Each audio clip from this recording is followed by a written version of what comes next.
Hi అండి. ఆర్యన్ బాబు ఆర్య పాపల cute ride చూసేయండి. ఆర్య పాపను చూసారా, వాళ్ళ అన్నయ్యని కింద పడిపోకుండా ఎంత గట్టిగా పట్టుకుంటుందో. వీళ్ళిద్దరికి రైడ్ అంటే చాలా ఇష్టం అండి. Daily morning once evening once ఖచ్చితంగా ఉండాలి, రైడ్ చేపియాలి. ఈ రైడ్ మళ్ళీ ఒకరిని వదిలేసి ఒకరు అస్సలు కూర్చోరండి దానిపైన. వాళ్ళ అన్నయ్య ఉండి తను కూర్చుంటేనే ఈ రైడ్ని చాలా ఫుల్ ఎంజాయ్ చేస్తారండి.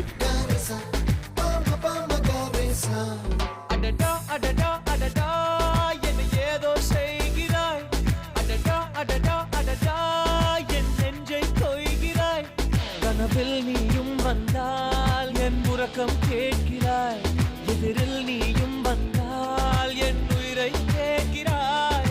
அடி உன்முகம் கண்டால் என் இமை ரெண்டும் கைகள் தட்டுதே. அடடா அடடா